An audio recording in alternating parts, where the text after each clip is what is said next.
Muy bien, con esto vamos a pasar al tema de la voluntad. Hemos explicado principalmente la inteligencia. Ahora vamos a explicar algo de la voluntad. La voluntad es una potencia muy importante, sobre todo cuando se refiere a Dios.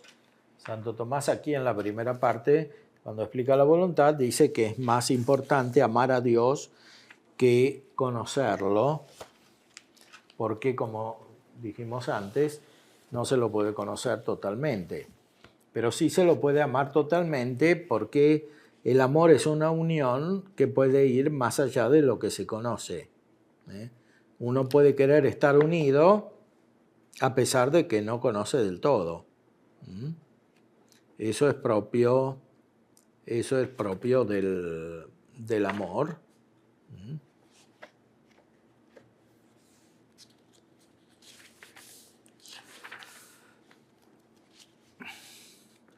Dice aquí Santo Tomás, cuando la realidad en la que se encuentra el bien es más digna que el alma misma en la que se encuentra el concepto de dicha realidad, por comparación a esta realidad, la voluntad es más digna que el entendimiento.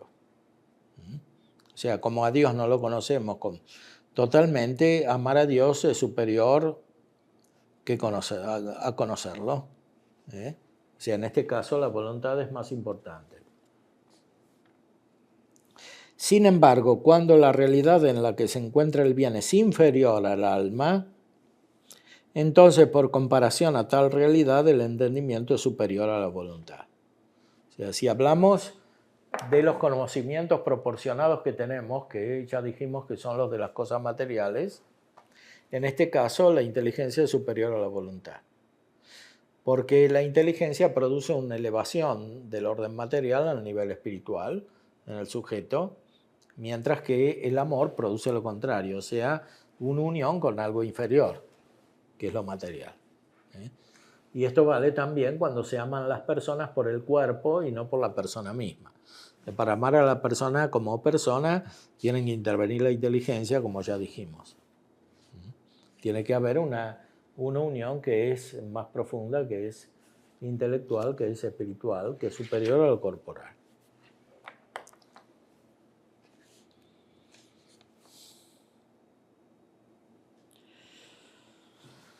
En la prima secunde, en la primera parte de la segunda sección de la Summa, Santo Tomás explica el pecado original en la cuestión 82. El pecado original es fundamentalmente la pérdida de la justicia original, que abarca toda la naturaleza humana. Aquí hay que tener en cuenta un dato de la revelación, porque con la filosofía no se puede entender del todo lo que significa el pecado original. Se constata una inclinación al mal. Platón, Aristóteles decía que la mayoría de los hombres se guía por las pasiones y no por la inteligencia, pero no conocen adecuadamente la causa de esta situación. La revelación nos dice que deriva del hecho de que toda la naturaleza humana tiene un principio que es el primer hombre, cabeza de la humanidad. No es simplemente el primero de una serie, sino la cabeza de todo el género humano, de toda la especie humana. En la Escritura lo compara con Cristo. Cristo es la cabeza de toda la nueva humanidad, que es la Iglesia. En cambio, Adán es la cabeza de la humanidad naturalmente considerada, una cabeza que no cumplió adecuadamente su función. Por rebelarse contra Dios, Santo Tomás dice que el pecado original lo hizo Adán, no lo hizo Eva. Eva hizo el primer pecado, pero no el pecado original. O sea, Eva pecó por aceptar lo que dijo la serpiente o el demonio. Adán pecó como cabeza de la humanidad. o sea, como principio del cual debía derivar la humanidad. Entonces, cuando Cristo nos libera del pecado original, restaura la naturaleza humana por unión a Él. Él es el nuevo principio de la naturaleza humana, teniéndola de modo perfecto, como ya dijimos, por subsistir esta naturaleza humana con el ser de Dios y no simplemente con un ser humano que es limitado y que además puede estar deteriorado, por lo menos en su inclinación fundamental. El pecado original está en toda la naturaleza humana, en el alma y en el cuerpo.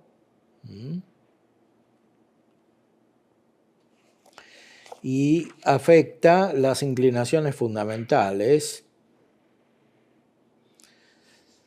que radican en el alma. El alma, en cuanto a su esencia, es el sujeto primario del pecado original. Y este pecado original infecta más bien la voluntad, dice en la cuestión 83, artículo 3.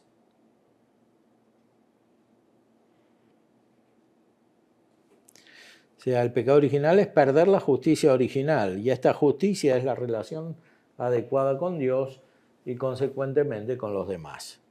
Esto se pierde y esta relación no es algo simplemente conocido, sino querido por la voluntad.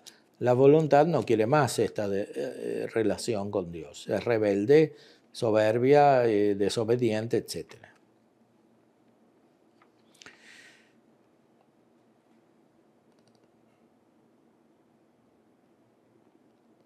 En la infección del pecado original hay que considerar dos cosas: su inherencia al sujeto, y en este sentido se refiere en primer lugar a la esencia del alma, como hemos dicho.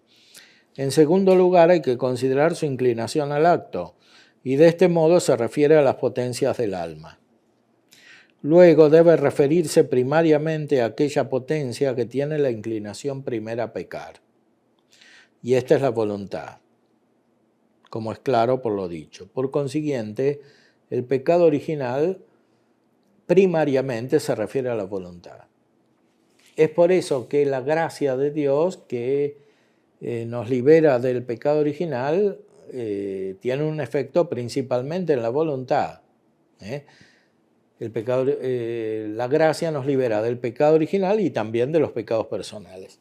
El que tiene el pecado personal y el que tiene el pecado original tienen la voluntad débil.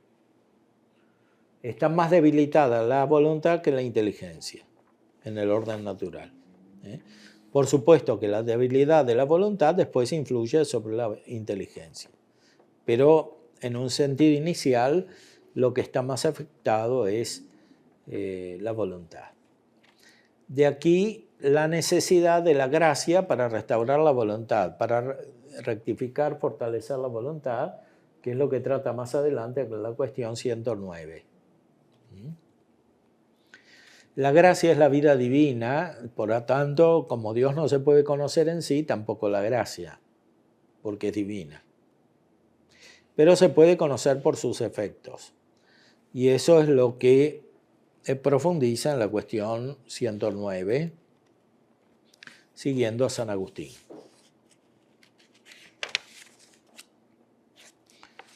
(108) es todavía sobre la ley nueva, que es la misma gracia en su esencia, en su parte principal. Y después la cuestión 109, necesidad de la gracia.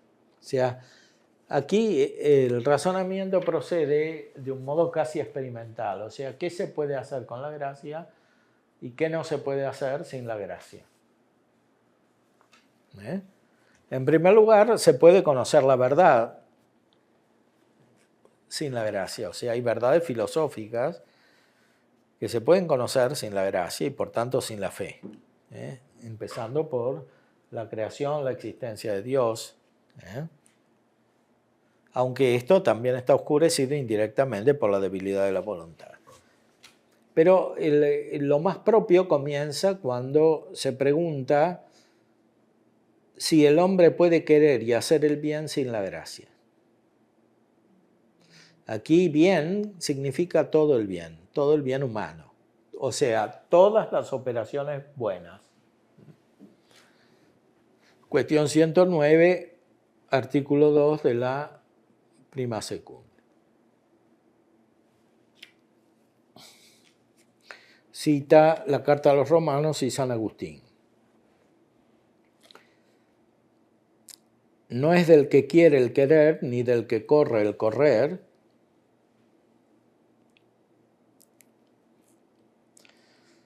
sino de Dios que tiene misericordia.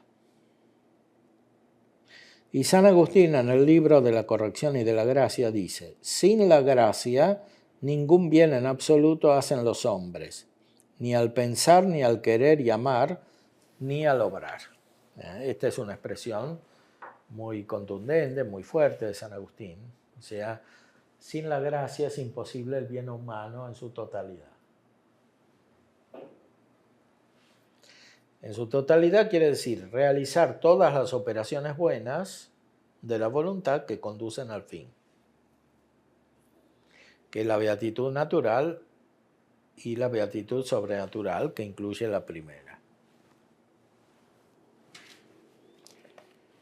Explica Santo Tomás aquí, la naturaleza del hombre puede ser considerada en un doble estado.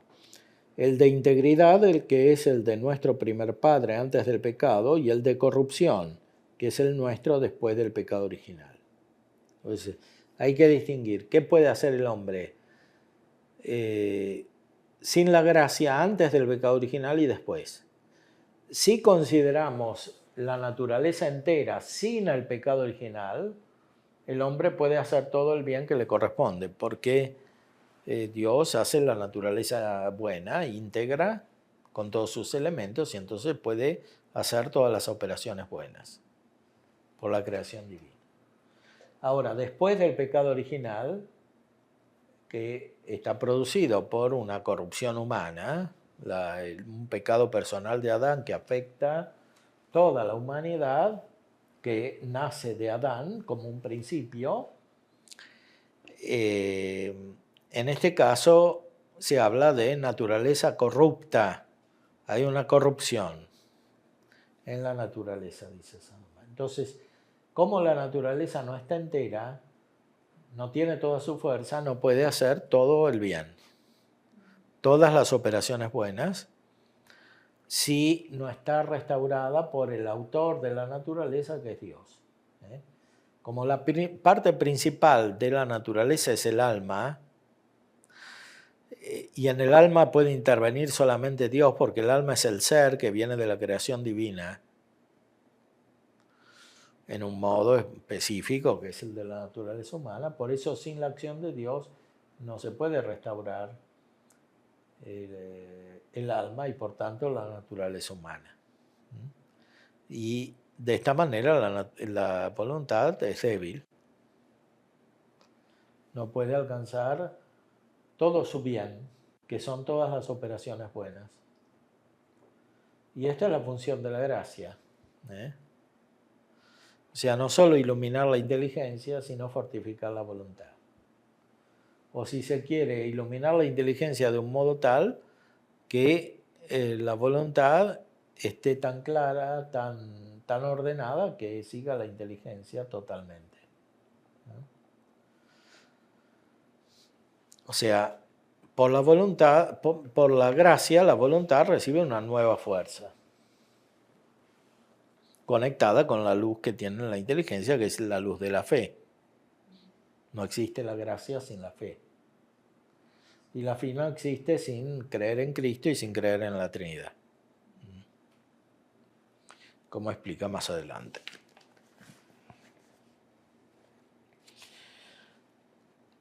En ambos estados, o sea, en el estado de integridad antes del pecado original y en el estado de corrupción después, siempre hace falta la acción divina para hacer cualquier bien. O sea, una ayuda de Dios. Pero esta ayuda no es siempre la gracia. Eso es algo que está en la naturaleza. Dios está en todas las cosas y las mueve, porque es el creador. Pero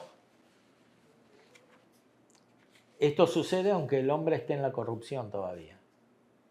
Para que salga de la corrupción hace falta una intervención especial de Dios, nueva, que es la de la gracia. Y nuevos movimientos que vienen de Dios, que se dan con nuevas gracias.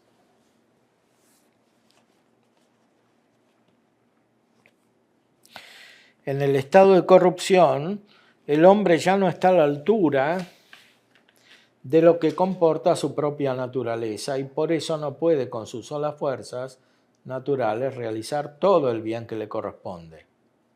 Sin embargo, la naturaleza humana no fue corrompida totalmente por el pecado hasta el punto de quedar despojada de todo el bien natural. Por eso, aún en este estado de degradación, puede el hombre con sus propias fuerzas naturales realizar algún bien particular, como edificar casas, plantar viñas y otras cosas así. Pero no puede llevar a cabo todo el bien que le es connatural sin incurrir en alguna deficiencia. O sea, la naturaleza está corrompida, pero no está totalmente destruida. Entonces, en cuanto permanece algo del bien natural, puede hacer actos buenos. Pero no todos, ni los más importantes. Por ejemplo, puede hacer actos técnicos, como dice aquí, plantar árboles o edificar casas. Pero no puede hacer todo el bien humano. Especialmente no puede ser justa una persona sin la gracia. Justa respecto de Dios y justa respecto del prójimo. Por eso, cuando viene la gracia, el efecto principal es la justificación, que quiere decir hacer justo. Todos los que no tienen la gracia tienen una injusticia.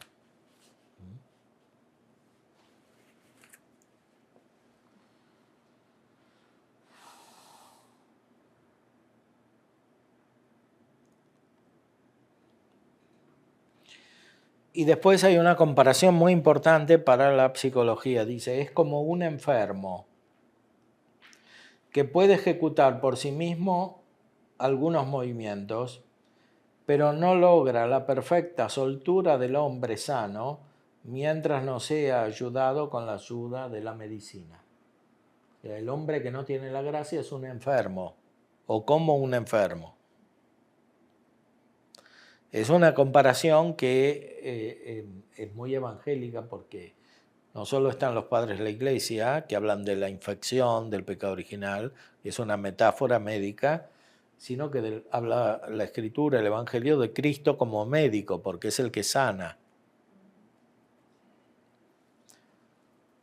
Pero aquí es una salud espiritual la que hay que lograr, que está en la voluntad. Esta salud espiritual eventualmente requiere otro tipo de salud que está al nivel de las potencias sensitivas e incluso de los órganos, como dijimos antes, porque se tienen que reeducar, de redisponer bien. Pero lo principal está en la voluntad que supera la materia, que supera lo orgánico. No se puede trabajar simplemente sobre la psique como si estuviera reducida a las facultades sensitivas, porque no se va a la raíz del problema, que es espiritual. Y está en la voluntad.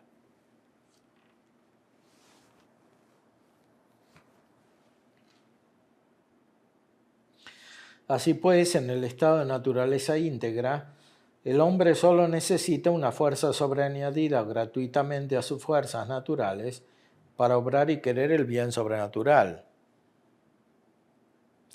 En el estado de naturaleza caída, la necesita doble título.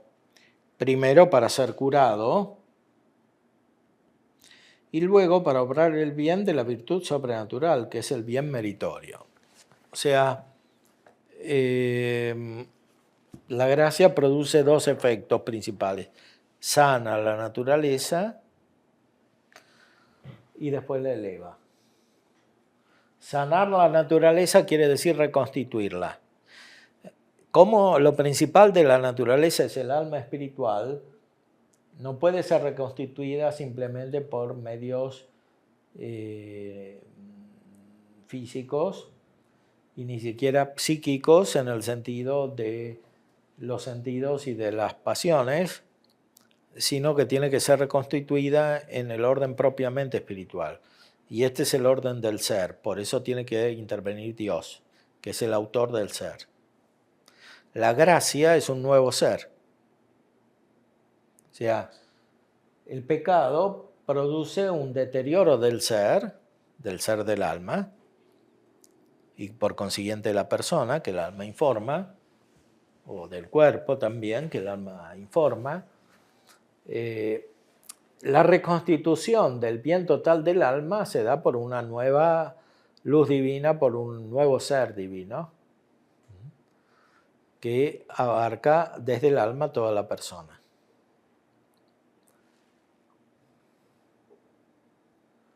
Entonces, la gracia sana, lo primero que hace, restaura, reconstituye y después se eleva. O sea, produce el bien meritorio. El hombre es capaz de la vida eterna, que es algo sobrenatural. Da la capacidad de alcanzar la beatitud, la vida sobrenatural.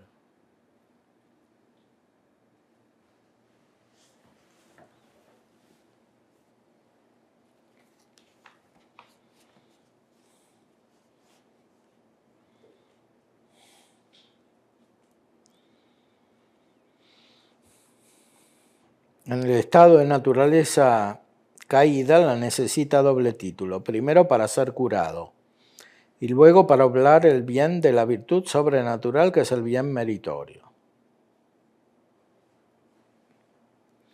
Además, en ambos estados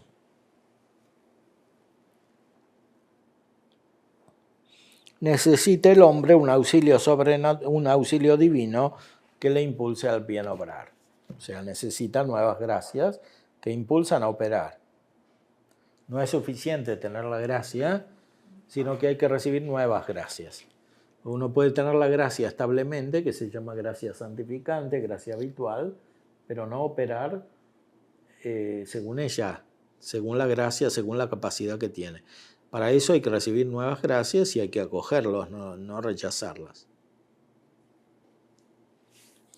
Entonces, la curación de una persona espiritual requiere esta infusión de la gracia. Si no hubiera pecado original, la gracia sería necesaria solo para el bien sobrenatural, que supera la naturaleza humana. Pero ahora es necesaria para sanar la naturaleza humana y además para alcanzar la vida eterna, para el bien sobrenatural.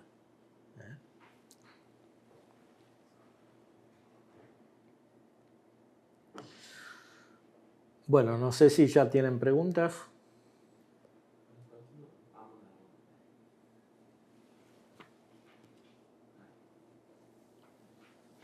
La gracia que Santo Tomás se refiere es la gracia santificante o la gracia actual o ambas.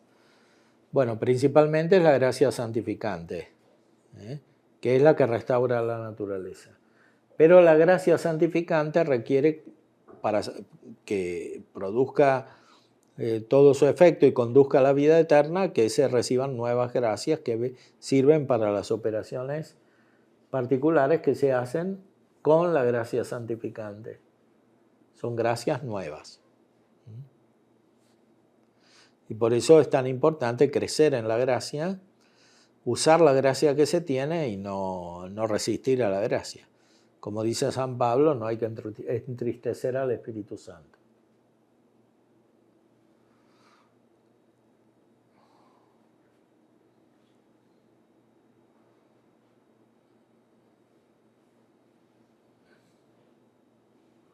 ¿Tiene alguna otra pregunta?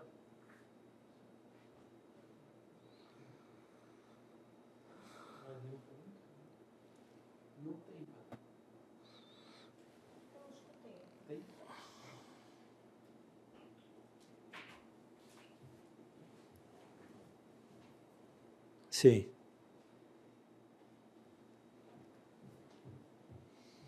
Pode pôr dar um exemplo exemplo dessa transformação, dessa ação da infusão da graça, assim, como é que eu posso...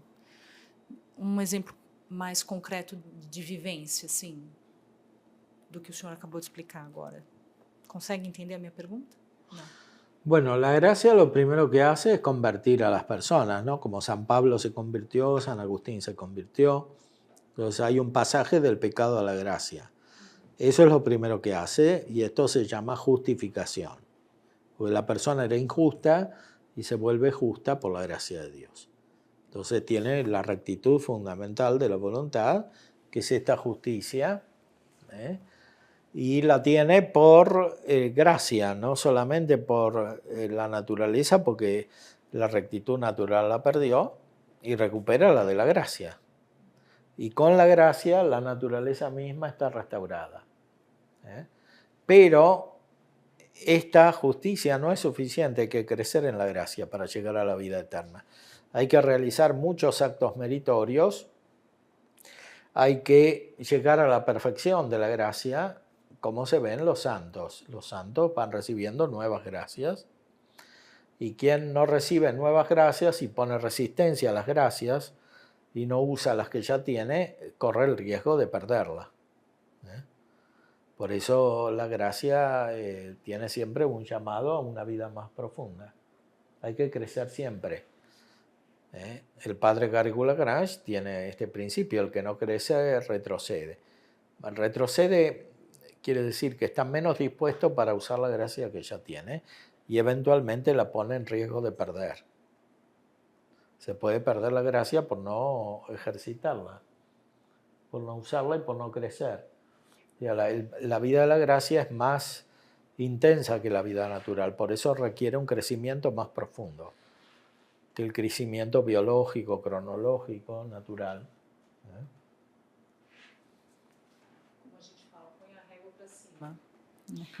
Hay que llegar a la cima, que es la perfección. Sí, obrigada.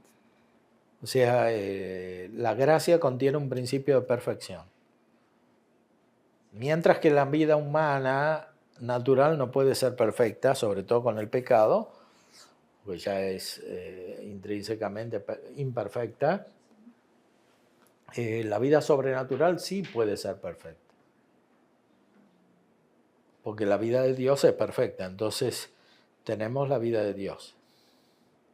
Y por eso tenemos una tendencia a la perfección. Tenemos ya una perfección y tendemos a una perfección plena, según la gracia que cada uno puede tener en esta vida, o sea, según la medida del don de Cristo.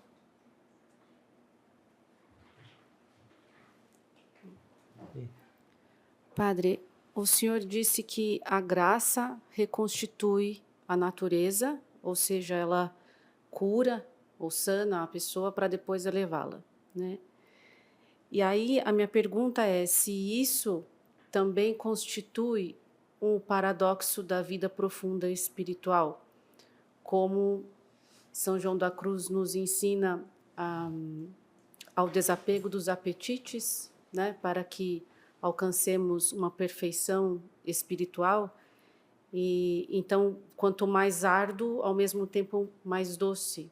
Então, eu queria perguntar se esse paradoxo tem a ver com a natureza da graça. Sí, tiene que ver porque la gracia es divina. Entonces, por un lado, no conocemos a Dios, de Dios no sabemos qué es, sino más bien lo que no es, como dice Santo Tomás al principio de la Suma. Entonces, la gracia, por un lado, nos desapega de todo conocimiento y, por tanto, de toda cosa que sirve para el conocimiento. Entonces, la gracia produce este efecto de purificación que tiene desapego porque hay que sacar todos los conocimientos para conocer a Dios. Y para sacar todos los conocimientos, de alguna manera hay que sacar todas las cosas que sirven para estos conocimientos. Pero por otro lado, hay que usar todas las cosas para conocer a Dios, porque a Dios lo conocemos por analogía, partiendo de los efectos de la naturaleza y de la gracia. Entonces, por un lado necesitamos desapego, por otro lado un crecimiento en la semejanza con Dios para ver los efectos de Dios en todas las cosas y así acercarnos a su conocimiento, que no puede ser perfecto en esta vida porque el cuerpo y los sentidos son particulares, impiden el conocimiento de la perfección universal de Dios. Sí.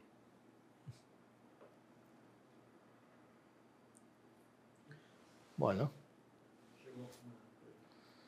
Cuando el paciente comienza a ordenar su vida por medio de las virtudes, ¿es mayor la actuación de la gracia o la gracia solo aumenta por medio del sacramento de la confesión?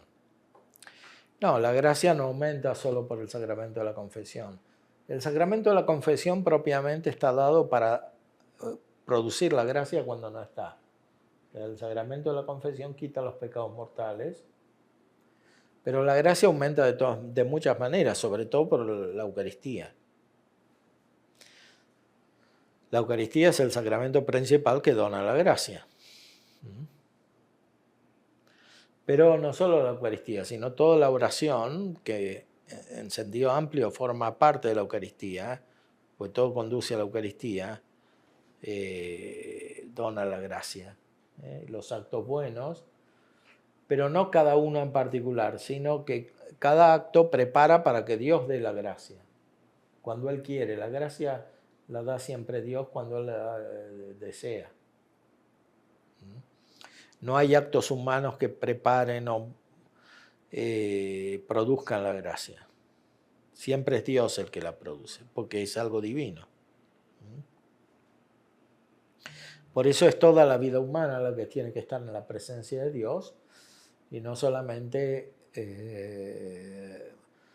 ejercitarse en la recepción de los sacramentos. Y solo así se aumenta la gracia y se produce la gracia.